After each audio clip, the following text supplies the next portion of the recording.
Okay, so really what we're doing in this particular Zoom session is reviewing. This is a review, okay? Last week we covered ADRO, Adaptive Dynamic Range Optimization. Have you seen that one yet, Audra?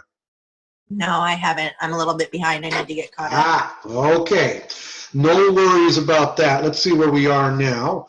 240. Yeah, okay. So basically, yeah, last week we covered what's called Adaptive Dynamic Range Optimization. It was a weird kind of a linear hearing aid from Australia, and it's sold at Sam's Club. Okay? So, but I should be at, because this, and last week I had said that was the end of our material. There's no new material to be covered in this course in 240. So, what we should do is make this kind of a review session for you or anyone to ask questions about things that you're finding you're having difficulty with or whatever, for clarification of any concepts you may have in this course. Good. So, yeah, talk a little bit about attack and release times. Sure. Yep. Attack and release times. What I could do is share file too, and I could always open something up. Okay. Right now I will exit full screen, and I will go to Documents. Look in Documents, and look under OTC, and open up 240, and then especially 244, 2018, and then good old Unit 4, Dynamic Aspects of Compression, and I'll pull up the PowerPoint for it as well, and then I'll share screen, and we'll go from there.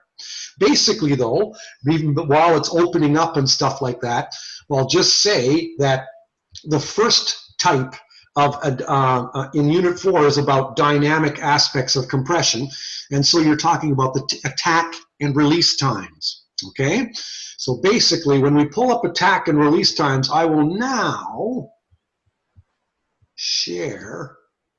Okay, what I want to do is find our good old Zoom session here. Okay, here we are. Okay, now I will make this speaker view again. Good, we got more people here. Great, great, great. Okay, I'm going to share screen. Let me know, can you see this Microsoft Word document in front of you? Yes. Good. So the static elements of compression are attack and release, I should say are knee point and ratio. Okay, so that's when you're drawing input-output functions. Dynamic aspects is attack and release times. They are the times that it takes for compression to kick in and the time it takes for compression to release. Okay, so when you're looking at, I'll go to the PowerPoint slide here, and you can see this slide here. The top is showing soft sound. All of a sudden it gets louder, and then it gets softer. And the bottom is showing you the hearing aid's reaction to that. So it's saying, okay, it amplified the soft sounds. Look, see how it made them bigger. But then all of a sudden the sound got loud, and so the hearing aid needed to go into compression. And so this attack time you can see there. And then all of a sudden the sound became soft, and so the hearing aid didn't need to be in compression anymore. And so how long did it take for the hearing aid to release from compression? And that's what we mean by dynamic compression characteristics. Same was shown on this slide, same thing. So it's always attack, release times, attack, release times, the attack time, the release time. So basically, to understand this unit, look at these three. We've got 5 types altogether. The first type was called peak detection, and it had fixed attack and fixed release times. So the attack time was usually 50 milliseconds, like a 20th of a second, and the release time was usually about 150 milliseconds, about 3 times as long. And so if you looked at it in a picture, it might look like this bottom one here. So when you're looking at the bottom one, here's the gain, da-da-da-da-da-da, and the sound all of a sudden got loud. See, here's the knee point. The sound got loud, so the hearing aid went into compression and then had a longer release time. So fixed attack, longer release, peak detection.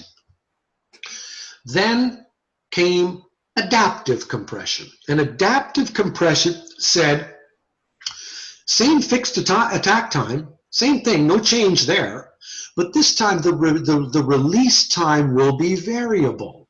So in other words, if the sound is like a door slam, or a clap, a loud sound but transient and short, you would have a quick attack, quick release. Whereas if the sound took a long time to get loud like this and then a long time to get softer over here, you'd still have the same quick attack, but the release time would be longer. So the release time would vary depending on how quick the sound was to become soft again. Was a long release time normal for peak detection? A longer release time is normal for peak detection, correct. Okay. Usually the attack time is fixed, 50 milliseconds. The release time was 150. Okay. It just seemed like a nice balance. It was the best auditory balance. When engineers would listen to it, they seemed to say, yeah, that's usually about the best balance. Now that pertained to analog hearing aids. And adaptive compression also pertained to analog hearing aids. And so did average. But they just got better and better at it. Okay, so adaptive compression meant you still had the same fixed attack times, but the release times would vary. And then average detection was even more better, because this one said, hey, both the attack and the release times will vary. Okay, so average detection refers to variable attack, variable release times. The whole purpose of this is to stop compression pumping, to stop the perception of the choppiness of the sound. Have you ever watched Antique Roadshow? When you're watching the Antique Roadshow on TV and, oh, this vase is worth $60,000. Oh my God. You can hear the person talking, but you can hear the background fluttering. The sound is literally kicking in and out of compression constantly. Please note, we didn't invent compression. Audio-visual did. Okay? We just put it in hearing aids. Attack and release times are, you want to release you want to get rid of the choppiness of sound, of the sound kicking in and out of compression. It's a drag. You can kind of hear that. It sounds choppy. Same like with a sports announcer. Let's say the guy's talking, and so-and-so's in the end zone, and it's a touchdown. Wah! The audience freaks, and while the guy's talking, it takes a while for his voice to become louder, because the attack time and release time of compression is screwing it up. And then when the yelling in the audience stops, he may be overly loud for a while before the hearing aid releases out of compression again. So it's like attack and release times are meant to get rid of the pumping, breathing perception of a hearing aid kicking in and out of compression. The worst was peak detection, but it was the best compromise in the early days. Next best was adaptive, and next best was, better yet, was average. Because now if you had a door slam, you'd have a quick attack, quick release. Whereas if you had sound getting longer to get louder and then getting longer to become softer again, you'd have a long attack, long release. And so you'd have no compression pumping at all. The whole compression would kick in perfectly depending on the nature of the input sound. So you'd get rid of that awful artifact of junk. So now if I share screen and we'll go to our last two types of compression, or of what do you call it, dynamic compression. It's these two, syllabic and automatic volume control. Now these came up more with digital hearing aids. So when you're looking at syllabic compression, associate that with Oticon. They wanted quick attack, quick release times, really short, shorter than the average syllable. And they used it along with bill, bass increase at low levels. So you know what bill was for, to reduce the upward spread of masking. Bill was WDRC confined to the low frequencies. So you had greatest gain for low frequency sounds, okay? And if they were louder, if the input sounds were louder, then you had less gain for bass low frequency sounds. That's why they called it bass increase at low levels. The idea was to reduce the upward spread of masking. The fact that lows mask highs better than highs mask lows. So background noise, because it's low frequency, they said if there's a lot of background noise, let's provide less gain for the low frequencies. And when the sounds are quiet, provide more gain for the lows. Bass increase at low levels. Well, they used that in connection with syllabic compression. So they wanted that bill to act quickly, to keep the bull from smashing the china teacups. Okay, the bull being low frequency noise, the china teacups being the high frequency consonants. Then you had the competition called Widex. And Widex had the first digital hearing aid anyway. Oticons came out second. But Widex used its automatic volume control, AVC. And automatic volume control is the dead ringer opposite. Automatic volume control means long attack, long release. In other words, to imitate the length of time it takes for me to raise my hand up and turn my volume down. So if there's a loud sound, how long did the client react to turning his volume down? And when the sound got quiet again, how long did it take for the client to turn up the volume? So it was the opposite of syllabic detection. It was kind of like meant to imitate the client's use of a hearing aid. So here you have syllabic detection on one hand, AVC on the other hand, dead ringer opposites, and no one went to jail. No one had to pay a penalty because the jury is out. We don't know which one's best. So what do digital hearing aids use mostly today? They use syllabic detection as a default for the low frequency channels, and they use average detection as a default for the high frequency channels. That's the story of dynamic aspects of compression. There you have it. Yes, Angela. Did you say that the symbolic was used for low and Yes. the AVC was used for No, high? average. Average is used for highs.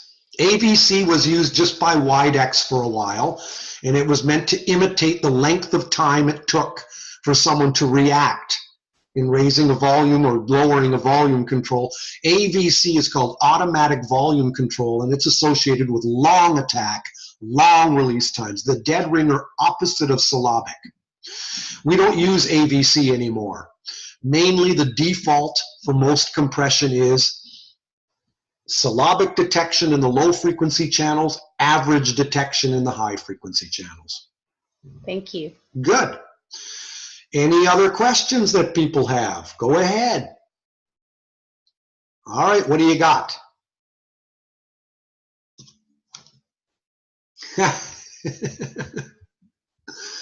Show me. Okay. You're in Missouri, the show me state. Yes, I've got them right here because I'm looking back to our midterm. Yep. I'm assuming there'll be a lot of stuff on the final that was on the midterm. The final is going to be mostly on stuff that was after the midterm. Mostly. I'm going to say 75% of the content of your final will be on stuff that took place in this course after the midterm. But I'll reserve the right to throw in 25% of stuff that took place before the midterm. Now, a lot of people had trouble with certain questions on the midterms, especially when it came to input-output functions. And when I would ask you, a hearing aid is doing this and this and this, has an output of 120 and the input was 60. What's the gain? And everybody would answer 60, which is correct. And then I would say, and I would have bold-faced writing in italics. I would say, now, drawing input-output functions here may be a big help, okay? And almost nobody drew. And when you don't draw, you're screwed. You will not get the question. I drew mine and I still got it wrong. Okay, well, let's go look at those. Let's go to Unit 1 where it has practice on input-output functions, okay? So I'm going to pull that up. I'm going to minimize this. All right. I'm going to go to, let's see. I'm at gallery view. Oh gosh. Full screen view. Oh gosh. Exit full screen. Okay, I just want to see what I'm doing here. Okay, I'm going to pull up Unit 1 practice with input-output functions. Good. Then I'm going to go to our good old Zoom session again. See if I can find that.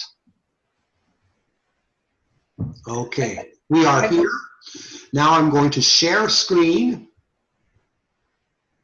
And I'm going to select this one. Okay. All right, can you see that slide with all these columns running down? Yeah. Good. Okay, let's do this. You got the black column on the left, linear gain, and it's saying input, output, gain. Input, output, gain. And then you'll have an asterisk over here. That must be the knee point. 60 in, 120 out, gain is 60. And then all of a sudden, now you're in compression, you're in peak clipping territory for all the way down here. And then you had output limiting in red. Same thing, I left the gain being the same, and I put the knee point as the same, and then I talked over here. Notice that as my input went up by 10, my output only went up by 1, so that's a 10-to-1 compression. And 121 minus 70 is 51. That must be the gain. And then when I went up by another 10, I'm now at 80 input. My output's only 122. So my input went up by 10. My output went up by 1. 10-to-1 compression. So 122 minus 80 is 42, and so on. Okay? So let's look at these questions. Here's an example. So let's look at these practice questions here. Number 4. A compression hearing aid provides 90 dB output with 40 dB input. What's the gain? And everybody would say 50. Correct. Same hearing aid, knee point at 50, compression ratio of 2-to-1, output for a 60 dB SPL input is, yikes. Okay, that's when you got to start drawing. So what you do is you make a vertical and a horizontal line, and you want to make the 0 on the bottom and a 50 on the other. So if I just say, let's just say new slide here. So all I'm going to do here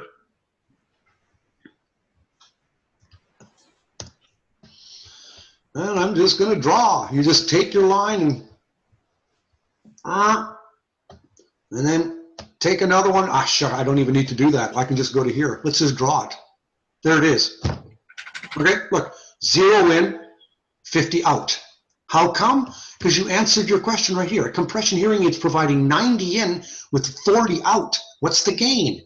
Well, the gain is 50. So draw a picture of a knee point or of an IO ratio thing that does that. 0 in is 50 out because the gain is 50. 10 in, 60 out. 20 in, 70 out. 30 in, 80 out, and so on. Okay, so let's go to here. A hearing aid provides 90 dB SPL output with 40 in.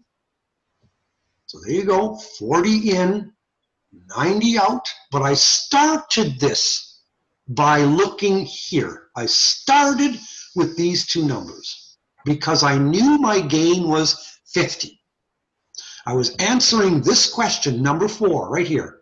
Because I knew my gain was 50, right away I drew the lines with 0 in was 50 out because my gain is 50. And that way I know, yep, when I was at 40 in, 90 was out. Okay, there you go. So now let's go to here again. Same hearing aid, knee point at 50, compression ratio of 2-to-1. Knee point of 50, compression ratio 2-to-1. So what would happen?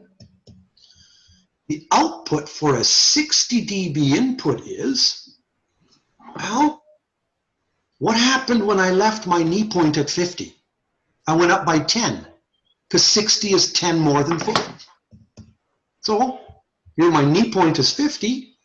When I went up to 60, if my compression ratio is 2-to-1, if I go up by 10, what must my output go up by? I'm going to ask you. I won't even answer this. 0.5. 0.5, but 5. Okay, 10, 5. Wait, you already lost me. I'm already lost again. Okay, where? How? Right? What's that? Exactly. Where and how? I don't know. So, what? Can we go back to look at the question, please? Sure. Yep. Okay, so the compression ratio is 2 to 1. So where does 5 come from if the compression ratio is 2 to 1? Because I'll show you. If my input went up by 10, my output should go up by half as much because the compression ratio is 2 to 1. 10 over 5 is 2 over 1. So if the compression ratio, this number, right, that I'm circling here, the first number represents increases to input, and the second number represents corresponding increases to output. So if my input went from 50 to 60, then my output should only go up by half as much as 10. It's just simple logic. 2 over 1 is 10 over 5. So if my input went up by 10 from 50 to 60, my output should go up by only 5. So if I'm looking at this picture here, if I draw my horizontal line and have a look over here, this vertical line, if I go up, up, up from 50, yep, my output is going to be 100 because you answered earlier, if a 40 dB input creates a 90 dB output, my gain is 50. So now I'm at, my knee point is 50. At 50, my output's 100. Gain is 50 here. Whoops, whoop, whoop, whoop. My gain is 50 here, it's 50 here, it's 50 here, it's 50 here, and it's 50 here. The whole, okay? So now my input went up from 50 to 60, but now I'm in compression territory. Okay, now I'm in this stuff. So if my input went up by 10, my output can only have gone up by half of 10, because 1 is half of 2. So look at here. Okay, my output must be 105. For a 60 input, my output's 105. Output for a 60 dB SPL input would be 105. Same hearing aid, compression ratio 2 to 1, same thing. The gain for a 60 dB SPL input is, well, if 60 in was 105 out, 105 minus 60, 45, I guess, because 100 minus 60 is 40. 105 minus 60, I guess the gain must be 45. That's the logic. That's essentially the logic behind all of these questions. The first question is always going to be, what's the gain? It's always going to be this. And then the second thing you need to do, once you've gotten that gain, okay, now draw a vertical and a horizontal line and put 0 under the horizontal at the corner and put whatever the gain was where the 0 is. So draw that 0, stick the gain there. Boom. Yep. Okay, doctor, let's do same hearing aid, knee point at 40. Compression ratio 2 to 1, output for a 50 input. Okay. So I would think that would be 85, but it's 95, and that's will you show me that, please? Sure. So Thank let's you. take this line here, and we'll put it at 40. 40, please. Yep. Yep. And we'll take this line here, and we'll put it there. Okay. Okay. Great. So now go ahead and ask me your question. Okay, so we've got same hearing aid, knee point at 40, compression ratio 2 to 1, output for a 50 input. What was the now? What was the gain question just before that? Because Okay, that's the gain. Yes, it's 50. Okay, good. Then I don't need to change this bottom corner here. Good. No. Okay, go ahead. Ask the question. Okay, so we need to know the output for the 50 input if your knee point is at 40 and you have a 2-to-1 compression ratio. Okay, so look at 50. Okay.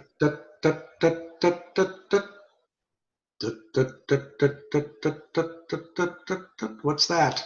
95. I'm not making it up. It's just You're look making at, it up. Okay, but you didn't draw this from scratch. You just moved the lines. yeah, I just moved the line. Because if I do this, this is what it was. Okay? This is the way the practice question that you and I and that we all went over. Okay, this is the way we had it. And then Angela asked, well, what happens if the knee point is 40? And then she asked a question, what happens at a 50 dB thing? So I made the knee point here 40. Okay. So I'm just using the same thing. The gain is still 50. Compression ratio is still 2-to-1. So she said, okay, what's the output for an input of 50? And I'm like, okay, Would take us to 95. there you go. So it's 95. Okay. And then if you said, oh, what was the gain for a 50 dB input? You'd have to say, well, if the output was 95 and the input was 50, 95 minus 50, whatever that is, 45, I guess. Okay, yep. Looks good. Making sense so far here. Audrey, you cool with this part? No. No? Okay, let's explain it again, maybe with one more. Go ahead. Go ahead, Audrey.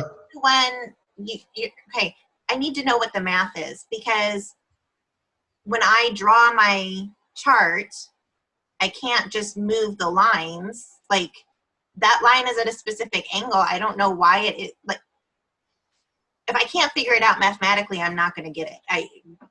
You know what I mean? Like, so read the question again, Angela, would you please? Like, yeah, no problem. If I had to draw this myself.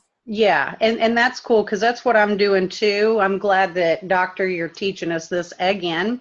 But the first question, Audra, is, and it was this way for all of them. They ask you, a compression hearing aid provides 90 output with a 40 input. What is the gain? And we all know what that is. Yeah, and I understand how to do it. I understand how to start with the gain. Okay, so 0 to 50. Yeah. You've got that graph in mind, yes? Yeah. Written down, okay. So then the very next question is still talking about the graph we just drew, so I understand what you're saying. But it says now we have moved the knee point from 50 to 40. Okay, so the knee point corresponds to the input, right? The knee point just corresponds, Audra, to when the hearing aid goes into compression. That's when the proverbial shit hits the fan. Okay, that's the knee point. Okay, if you're looking here, this is all 1-to-1. So the gain is 50 at this corner, the gain is 50 here, the gain is 50 here, here, and here. Wherever the line is 45-degree angle, it's tit for tat. That's why it's called 1-to-1. For every decibel I increase my input, my output goes up by 1 as well. It's just that's called linear gain, okay? And then the knee point, you're still at linear gain because 40 in was 90 out. Right. And that's what Angela was asking. That's what I mean. So when she says knee point is at 40, you're talking about 40 decibels in. Correct. Okay. Yep. All right. So that's correct. Can you, Angela? Pardon me? Go ahead. Okay, so, and that might be a little bit of confusion for me that just light bulb came on. That first question where it just wants to know what the gain is. On my graph, there's no knee point yet. Right. Okay, and then the next question, which is asking, you know, same hearing aid knee point at 40, compression ratio 2-to-1, output for 50.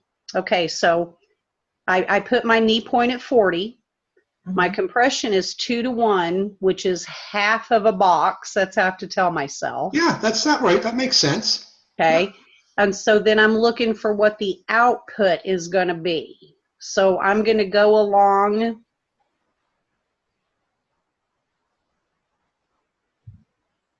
So if I had this. Oh, okay. I get it. It says, it goes output for a 50 input, Audra. So go down to the bottom line where it says input. Yeah. And go to 50. And then go up to your 2-to-1 compression line, which will be taking half of the boxes. Okay, but listen to me. Okay. When I draw this during the test, which is what I did, I hadn't drawn that compression line. That compression line doesn't make sense to me because I haven't figured out the math yet. I can't draw a line at an angle when I don't know what the formula is. The formula is 2-to-1. That's 100% of your answer. So when it says if you've gone up by 2 dB, your output only went up by 1 dB. And so automatically, since we're talking 10 dB steps. That's where I'm getting confused, is the 2-to-1 is 2 dBs to me, right? So I'm like, so I was going up 2 at a time until I got to 50. Yeah, you don't know. Just think of the ratio. As my input increases by 2, my output increases by 1. Right. And so since we're looking at 10 dB steps here, if my input went up by 10, my output goes up by 5. That's the math. That's how you calculate where to put the line. Okay. That's how you figure it out. It truly is. It's like, so if I didn't have this line here and I took it away. Yeah. Okay, whoops. See, I just took this darn line away. And now it won't let me. I don't know why, but at any rate. That's fine. I go to here. So now if I just move this guy here, if I took it away, and now I'm trying to answer your question. Okay, compression ratio is 2-to-1. The knee point is 40. So you got this right here. And I know my knee point's 40, so I know the 2-to-1 has to continue to the right. So if I'm going to just put that line in, I'm going to make sure that as I went up by 10, my output could only go up by 5. And that's how I know that the crossing right here has to be about halfway. So I just need to remember that 2-to-1 is equivalent to 10-to-5. Correct. Exactly.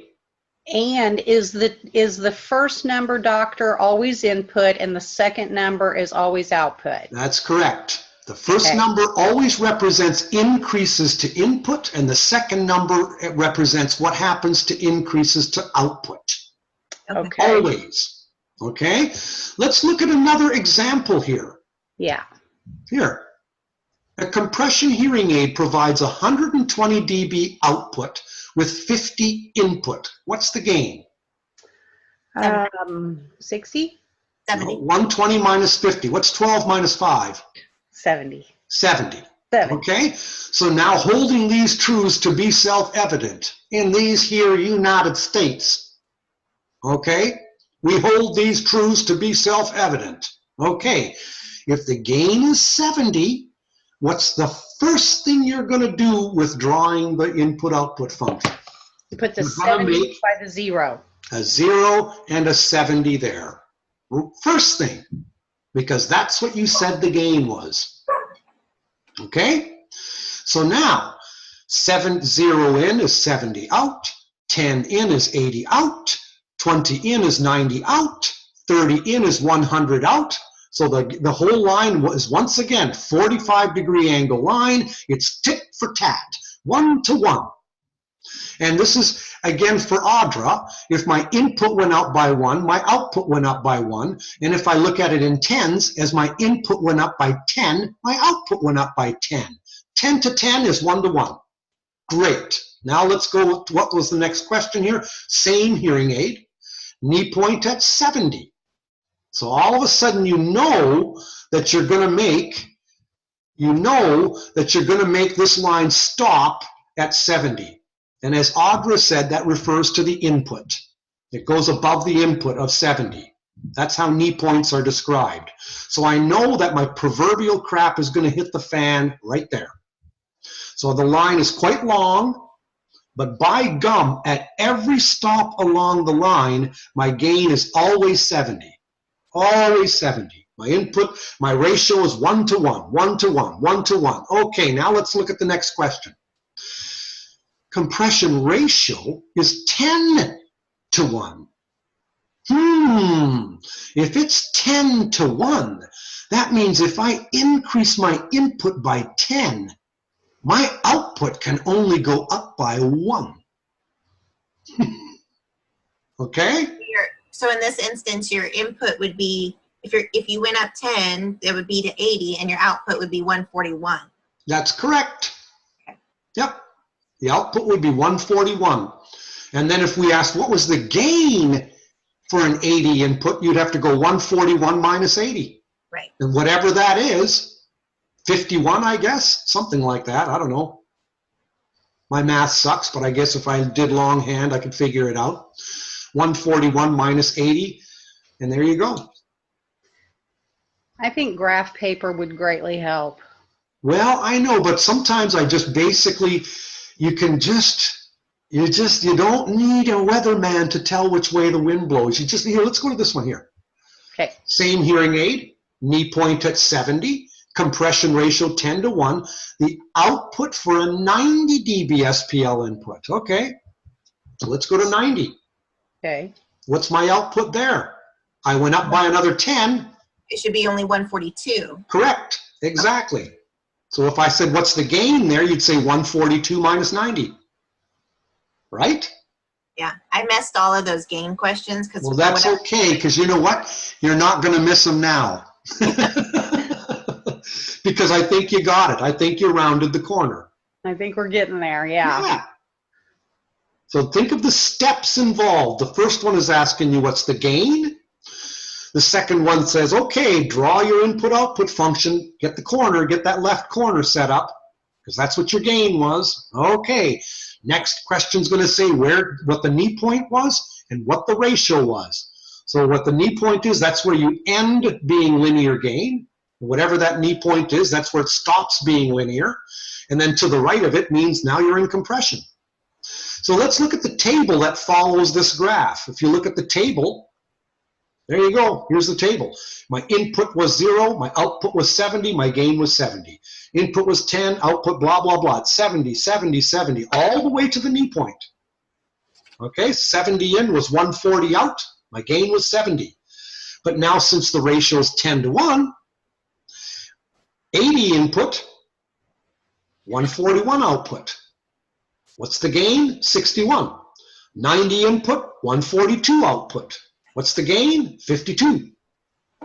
So there's your table. This table is describing this graph, which is describing these questions. And it's the same with the prior three. Okay, you had these questions, that graph. There's the table describing it. Only here they're saying the knee point was 50, and that's because I changed things here because of Angela's questions, okay? Yeah. Ordinarily, this knee point here would go to 50. This is where it was, and this guy here would be sitting here. Okay? That's the way it originally was. So now you can just, so these questions, refer to this, and the table is this. 0 in, 50 out. 10 in, 60 out. Knee points at 50, 50 in, 100 out. Gain is still 50, 50, 50, 50. 60 in, well, I went up by 10. My output's only going to go up by half. So I guess my gain is 45. Go up another 10, my output's only going to go up by 5. Guess my gain must be 40, and so on and so on. And this is what describes the hearing aid of the little old lady who sees the stop sign way down at the end of the road, and so she ever so slightly puts on the brakes way before the stop sign, pissing everyone off behind her. And this one would be the hearing aid of the teenager in his dad's car, speeding down the road, sees the stop sign, and slams on the brakes.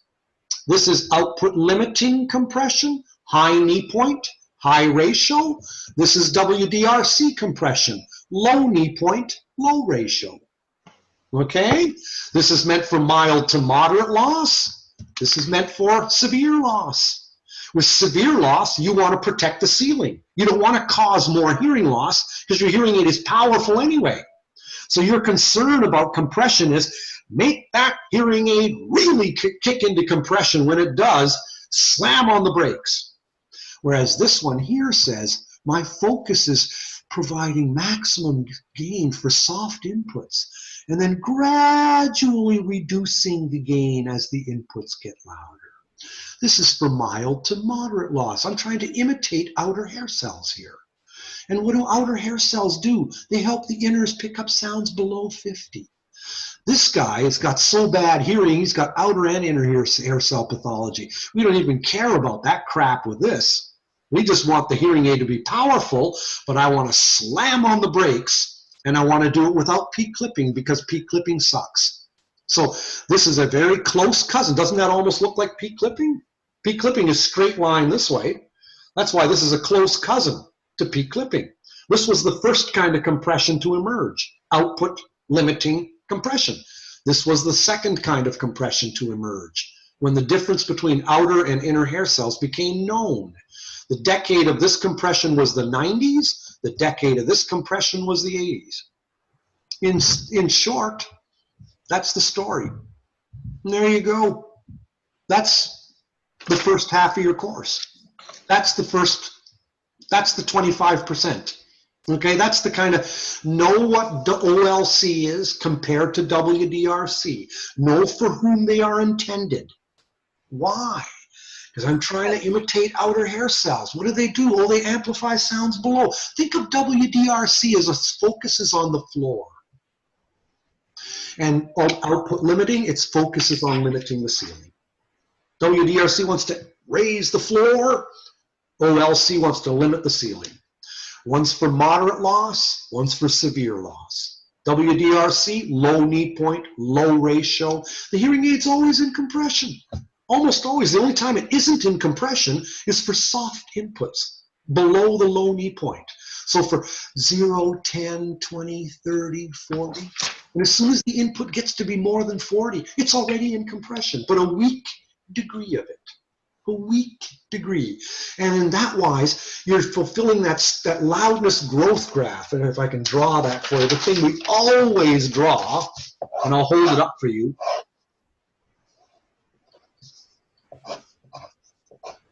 There you go. That typical picture you always see, where this is the loudness growth for normal hearing. 0 in is going to be heard as soft. 50 in is going to be heard as comfortable. 100 in is going to be heard as too loud. And when you've got sensory neural loss, you can't hear till 50. So now that sounds soft, and yet 100 sounds too loud. So what do I want to do? Amplify soft sounds by a lot, loud sounds by little or nothing at all. And how do I do that? Wide dynamic range compression, low knee point, low ratio, where I'm providing linear gain for soft sounds, and then I'm in a weak degree of compression. As the sounds get louder, the hearing aid slowly gets weaker and weaker and weaker. So what happens when you lower the knee point for WDRC? The gain actually increases for soft sounds. And that is shown by, if you draw something like this, I'll show you this, Audra.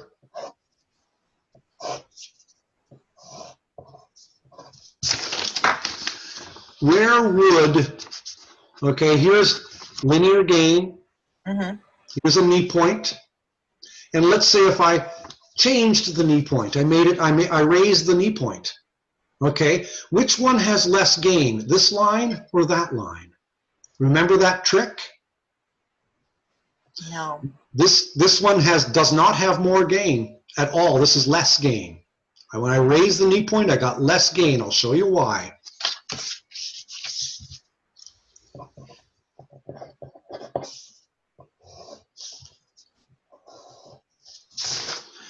With that higher knee point, this one I'm showing you here, I needed this input to give me that output. Okay? Whatever, we'll just call that X. This input gave me that output. When I lowered my knee point, I needed less input to give me almost the same output. Oh, okay. Okay. Yeah. Good. You got it. And just let the graph tell the story. It's almost like a Zen Buddhist thing. It's just let the graph talk to you. Just follow what it says. Just always remember, input plus gain is output. And that stupid little formula, like 1 + 2 is 3. And if you lose sight of that, it's going to bite you in the ass every time. It's just that's the lighthouse that always brings you home. Input plus gain is output. And on an input-output function, gain is the lines, but the input is always the horizontal, output is always the vertical. And that's just a language of compression, whether you're talking Starkey, Bernafon, Oticon, whatever. That's how clinicians talk about compression. Now, you're not going to be sitting there manipulating input-output functions on your fitting software. That's not what HISs do, okay? I don't even know how to do that. I don't do that crap. When I'm looking at fitting a hearing aid, I see the frequency responses. And then I see the buttons, and I can raise or lower my gain across the different channels. I do what everybody else does. But you need to know that what's underneath the scene, what's under the veneer, this shit's happening, okay? And it's going to separate an OTC grad from an IHS grad, because IHS hasn't got the foggiest notion. They're just pushing buttons. And if you're ever working along with an audiologist and you say, oh yeah, I've heard of WDRC. Oh yeah, that's output limiting compression. Yeah, one is this knee point and it has a higher whatever ratio. The audiologist is going to go, where did you learn that? Good. As soon as you got the audiologist saying, where did you? Good. Boom. You've done it. You've got them. Automatically, they're going to have respect for you. That's what we're trying to do here. It's the difference between a 2-year diploma program and a stupid 9-month online IHS course, which is what 95% of HISs have in the States, and you want the edge. It's better. You shake and bake. It's better than frying. All right, that's an old commercial. You don't remember it. Anyway, what time is it now? It is almost time to seek the Lord. No, we've been here about 45 minutes. That's good. I have a dental appointment in about a half an hour. But don't worry, my dentist is about 5 minutes away, so I just walk over there. It's close. Go ahead and ask me any other question. That was the big one for me, and I actually have an appointment I have to keep as well, so I'm going to have to sign out. But okay. I really appreciate your help in reviewing that. Thanks, Audra. No, that's great. Then that has served the purpose of this review. That makes my day. That's good. Okay. Glad. Good. All right, have a good appointment. We got Betty here, we got Cole, and we got, Angela, that student lady. Okay, yes. You know, I've always got questions for you. Good. So do I need to worry about average detection? I thought that referred to average lengths of attack and release time. No, it refers to variable attack, variable release times. That's just what we were just talking about. That's exactly what we was talking about. Mm-hmm. Okay. And so then, let's see, number 9. Linear hearing aids give the same gain for all hertz. Bullshit. No. Linear hearing aids give the same gain for all inputs, all input intensities. Look at this here. Let's share. Slide. Look at what I'm showing you here. Okay. Whoa, not that. Good grief, Ted. Here, share. Share this. You need to share, Ted. Okay. Well, it's not that. No. Share. Go to here. Can you see that now, Angela? No. Yes. You see the graph? Yes, I see the graph. Linear hearing aids give the same gain for all inputs. Look, 0 input, 70 out. 10 input, 80 out. 20 input, 90 out. That's what's meant by linear gain. It gives the same gain for all input intensities. It's got nothing to do with frequency. If linear hearing aids gave the same gain for all frequencies, that would mean that linear hearing aids gave a flat gain across all the frequencies. Okay. And that's no good, because then they would only be good for flat hearing losses. No, linear hearing aids, you could take away the bass, you could make them high frequency emphasis, you could make them low frequency emphasis. You could control the shape of the frequency response of a linear hearing aid. It's just that it gave the same gain for all input intensities. Okay. So it gave the same gain for average speech as it would give for a whisper. Uh-huh. That's what it means. Okay. Really glad you asked that question, because a lot of people got that one wrong. Uh-huh. And a lot of people did, but you know what? I wouldn't care if the president answered that. I'd still grade him wrong. Okay, wrong is wrong. Okay, I won't get it wrong again. So if a linear hearing aid gave the same gain for all frequencies, it would mean it would be giving a flat frequency response, and that's not the truth. No, no, no. Good. Okay. I liked your answer, by the way. Okay, and now, the 10 dB SPL Yep. plus 10 dB equals 30 dB SPL? Correct. Input plus gain is output. Now think about that. Just hold on here. Okay. SPL refers to inputs and outputs. Okay? Yes. dB Yes. by itself refers to gain. Gain. Okay, yeah. Remember that input is referred to is an absolute decibel value referred to 0. Okay? Output is an absolute value referred to 0. What I mean by that is call 0 the ground, Yeah. and you can call input the house, and you can call output the tall apartment building. Okay? Both of them, they stand on the ground. Okay? Gain is a relative dB value. So I can give 50 dB of gain to a 10 dB SPL input. I can give 50 dB of gain to a 30 dB SPL input. The gain is relative. Think about this. Think about time. What time is it over by you? It's right now 4:21 p.m. in Kansas City. Okay? That's absolute time value related to your time zone, right? Right. Now think of this. Okay, so now think of this phrase: 2 hours. What time is it? 2 hours. That doesn't make any sense. Okay. 2 hours is a relative time value. Like the game. 421 or 422 is an absolute time value. So I can add 2 hours to 421, and now it's 621. I can add 2 hours to 621, and now it's 821. Do you see how the term 2 hours is like a relative value? Okay, it's the same thing with gain. Gain is a relative dB value. That's why it's always specified as simply dB. Input is always called dB-SPL, output's always called dB-SPL, because those are absolute values. They are referenced to the ground of 0. Okay? If you had, go ahead. If I take two absolute values, I can't add them together like that. Because what's 4 p.m. plus 6 p.m.? Doesn't make any sense, does it?